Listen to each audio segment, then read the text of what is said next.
Hello, I've already broken up all the pallets and got all the wood ready that I need for the beds. So I'm going to start with the first bed, which is a half width bed.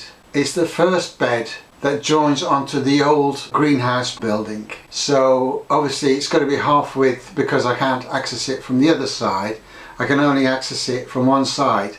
So it's a half width bed, and it's not going to be as long as the other beds because it's going to run along the side of the building, so its length is determined by that size. The first job is to re-clear this area that I cleared in winter, and there's things like bindweed, I'll never get that out, but there's a few bits of like grass and things that I need to clear out. So first thing, clear the area. I've cut the pieces and they're already there to go. Right, that's this area weeded, taking the weeds out. Still finding a few bloody roots, but that's part of the game. Now the next stage is to remove these two pavers and replace them with something better, because they're too shallow. They're just sort of resting there, it's just falling apart. So I need to put bigger pavers, deeper pavers in.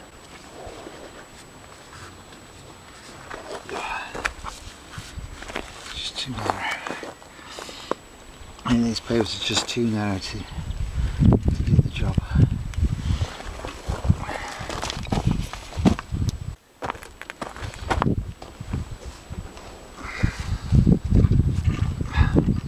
They just lift off. I mean, you can see it's only like to there. So I'm trying to bind roots. As we go.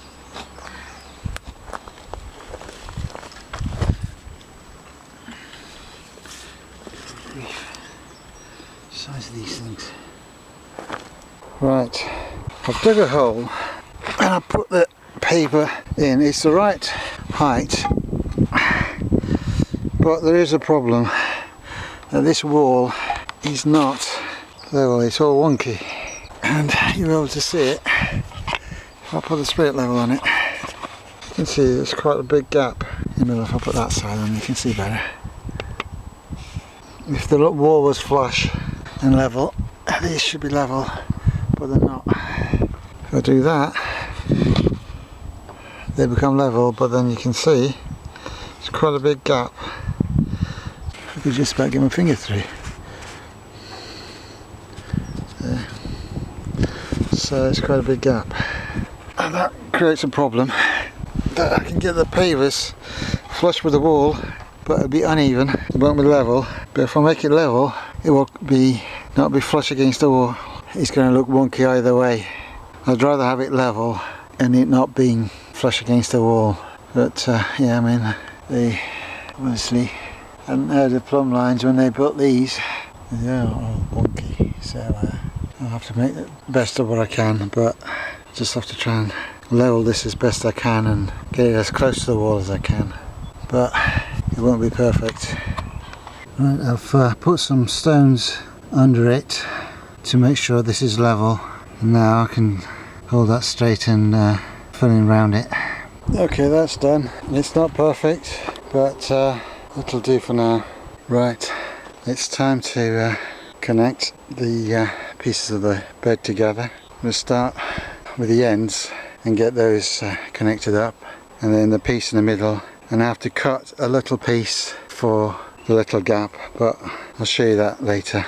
I've got that end piece with the block on it, so all I've got to do is connect this to that.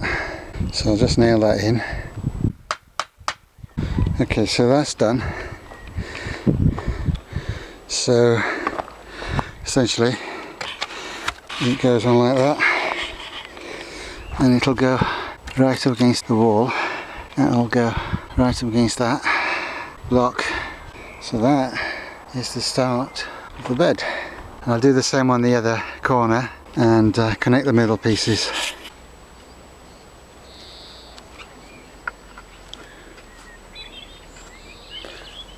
I'm using the same holes that the nails were already in.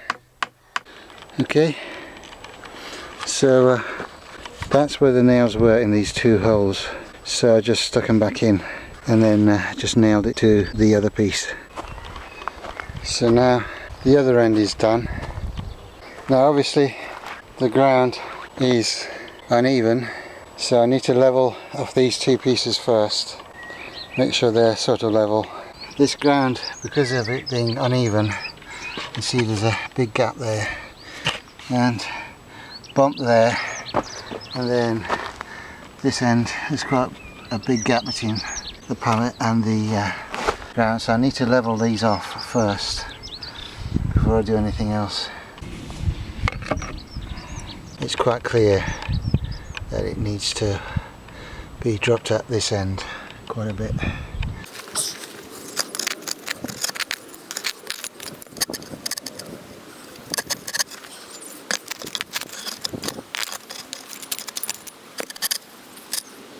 And there we go, now you can see bang level now. So this side is done. Now to level off that side, same thing, so I won't bore you with that. Right, what I've done is taken this piece, long piece, and nailed two shorter pieces to each end. So now all I've got to do is put the pieces in and put them in like that. Obviously line them up and I can connect them together.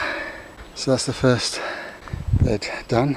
I've joined those pieces, so you had a piece in the middle and then this piece overlaps. Now there is a gap on this side, but that's alright. I mean, it's only got to separate the soil and the wood chips, and there's enough of an overlap that it doesn't really matter. Somebody gave me these yesterday, so I'm going to use the 3 red pipes, and then I can put some netting on top of it.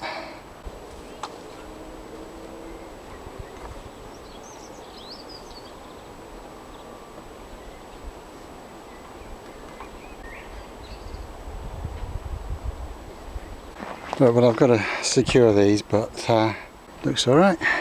So I just need to find some poles. The ground was soft, I could squeeze these in, but it's just so rock hard, it's very difficult to push these in. So I'll have to hammer something in and then put these on top of it. We've got a load of these rusty old sort of thick gauge wire, so what I might do is cut pieces of that to anchor the tubes in.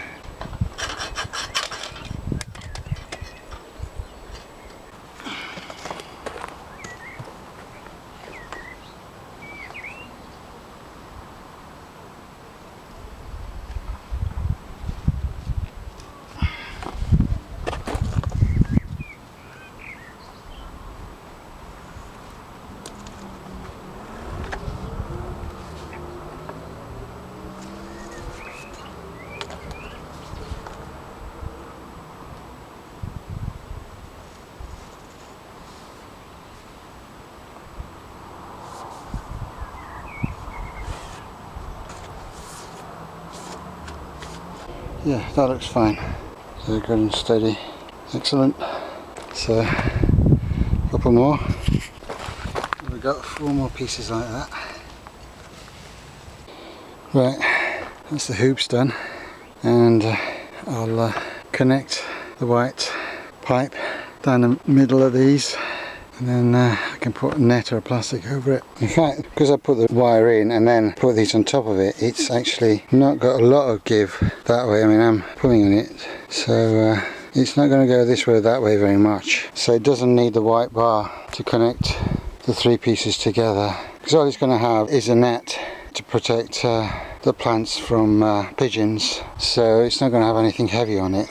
If it was to support something heavy like plastic, then I would put the crossbar across, but these seem to be quite steady as they are because of the wire that I've hammered into the ground. It's good enough to put the netting on top. Right, so I've put the netting on. This was a piece of netting that was actually in the shed. It's a bit wider than I need, but fine for this. And the process involved a lot of swearing, so I didn't record that. Right, I'm ready to plant this bed. I've marked where I'm going to put the celeriac, because they need to be put in at certain spaces. And then in between I'll have a row of Swiss chard and then on the edges I will put some beetroot, but obviously the beetroot will be gone before the celeriac needs all the space, so I'll try and cram in as much as I can into this bed. Right, this bed is planted. We've got celeriacs on the sides, and in the centre of each 4 I've got a Swiss chard. Then I put some beetroots along the edge, just squeeze those in, so they won't all survive because they've been sitting in the tray for too long, so they may not all do well, but we'll see. If the worst comes to the worst, I'll just get some leaves out of them. Now I've got to do is put the netting back on, otherwise the pigeons will have a feast, so don't want that. The netting is on, but looking at the weather forecast, it's going to be very hot and dry and very sunny for the next 3 or 4 days in the 20s. So what I'm going to do is put some of the butterfly netting, which is more of a shade cloth, just to sort of give these a couple of days of cooler temperatures and out of direct sunlight for a few days, just to let them settle in.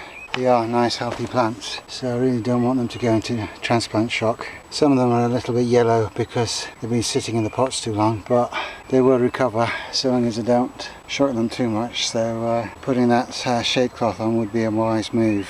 Okay, the netting is on. Just sort of put it on and a couple of bricks just to hold it in place. It's obviously got big holes in it, so it's obviously no good for butterfly protection anymore, but it'll do for this job. So reuse, repurpose, recycle. I can't reuse it, but it's been repurposed.